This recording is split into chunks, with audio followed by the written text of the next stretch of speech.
Fortune favours the brave, शायद तुम्हें ये लाइन पहले भी सुनी होगी, बट मैट डेमन भाई ने जिस तरीके से इस चीज़ को डिलीवर किया है ना आज, आई फेल्ट द गूज़बम्प्स। आज रिलीज हुई one of the most anticipated movie of 2026, Nolan चचा की द ऑडिसी।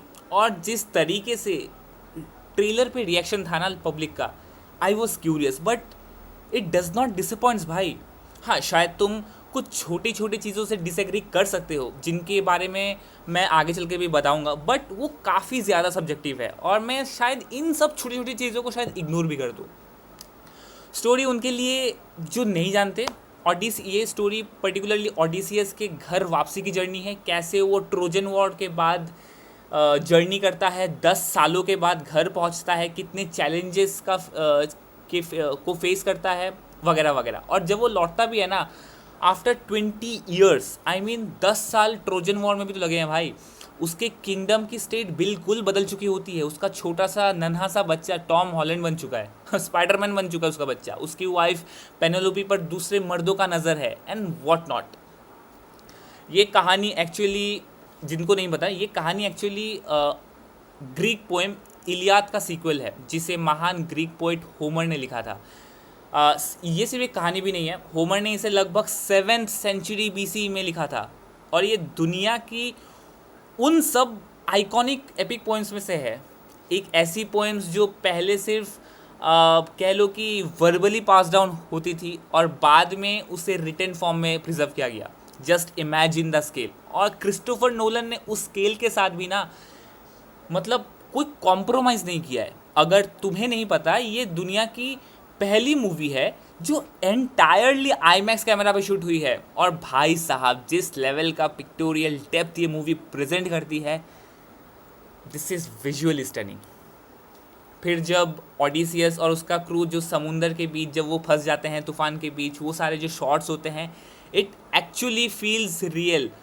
कि और तुम सोचोगे कि कभी मतलब इमेजिन भी नहीं किया होगा कि तुमने सिनेमा में इतना रियलिज्म अचीव कर सकते हो।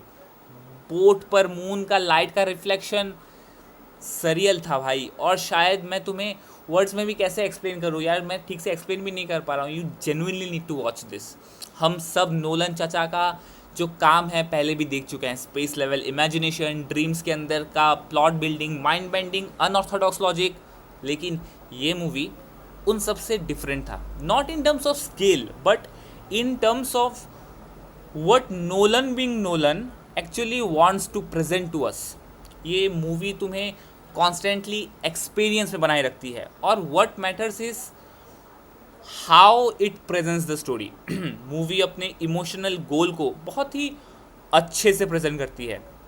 ये एक एडवेंचर एपिक तो है, बट इसकी जो स्ट्रगल्स है, पेन और ग्रीफ को जिस तरीके से एक साथ कैरी किया है मूवी ने, इट एक्सट्रीमली फील्स पावरफुल। बिना स्पॉयलर्स के मैं तुम्हें ज़्यादा बता भी नहीं पा रहा हूँ, बट डायलॉग्स जो स्टोरी को कैरी करते हैं ना, you will genuinely feel connected. जब एक कैरेक्टर किसी को कुछ कहता है तो सामने वाला कैरेक्टर भी उतना पावरफुल या फिर हैवी रिप्लाई देता है, या फिर अगर रिप्लाई नहीं भी देता है ना, मतलब चीज़ें विजुअली इतना स्टनिंग लगती है कि उस सीन का इमोशनल वेट कभी नीचे नहीं गिरता। ये सिर्फ एक कहानी नहीं है, ये ओडिसियस की जर्नी है। और क्रिस्टोफर नोलन ने सोर्स मटेरियल को इतना डीपली स्टडी किया है कि बिना किसी अननेसेसरी चेंजेस के ना, उन्होंने काफ़ी खूबसूरती से दिखाया है। कहानी में जहाँ बड़े बड़े सीक्वेंस है ना, उनके एक्सपीरियंस को उन्होंने ख़राब नहीं किया है by making some unnecessary changes. It's like having a gourmet dish at a fine dine restaurant. एक ऐसा एक्सपीरियंस जो ख़त्म होने के बाद भी तुम्हारे साथ रहता है। एक चीज़ जो मुझे पर्सनली पसंद नहीं आई, ठीक है, मैं पहले भी मैं बात करने वाला था, इट इज़ दैट दोज जो वोकैब्स जिस तरीके से यूज़ किया, specially those mommy daddy, mom dad वाले जो चीज़ थे, वो इतने मुझे कनेक्टेड फील नहीं हुए। बिकॉज मतलब तुम सोचो, क्या ये बेटर नहीं होता अगर टॉम हॉलैंड मैट डेमन को फादर करके पुकार रहा है? सीन और भी ज़्यादा हैवी लगती है यार। चलो, speaking of Tom Holland, for me कहीं ना कहीं 2 हफ्ते बाद उसकी स्पाइडरमैन आने वाली है and I felt I am watching Peter Parker. मतलब वो लग भी रहा था थोड़ा सा वैसा ही शेप एंड उस लुक्स में था। मैट डेमन, माय गॉड भाई, मैंने मतलब पहले भी बातें की हैं जिस तरीके से उसने ये पहले की मूवीज़, नोलन के पुराने मूवीज़ में जिस तरीके से उसने काम की है, जब वो नोलन के साथ आता है ना, वो सीन्स को जीता है। ही एंश्योर्स कि एग्जैक्टली हम वही फील करें, and it is freaking beautiful. Anne Hathaway as a Penelope, उसके कुछ इमोशनल सीन्स इतने ज़्यादा हैवी थे कि मुझे पेनेलोपी की स्ट्रगल्स को देखकर जेन्युइनली फील हुआ, मतलब पेन फील हुआ यार। और रॉबर्ट पैटिंसन भाई, बैटमैन साला इतना हरामजादा है ना, क्या बोलूँ। कहीं कहीं बस हवा की आवाज़ है, तो कहीं कहीं समुंदर की लहरों की साउंड। अगर तुम इसे किसी अच्छे थिएटर में देख रहे होगे ना, तो जेन्युइनली, अगर उसका स्पेशली उसका साउंड सिस्टम अच्छा है, सॉलिड है, एक्सपीरियंस फाड़ होने वाली है।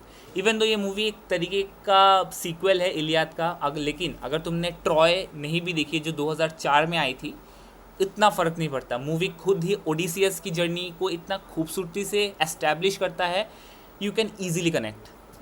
बस यार, जाओ देखो एंड एन्जॉय करो। और भाई सब्सक्राइब करो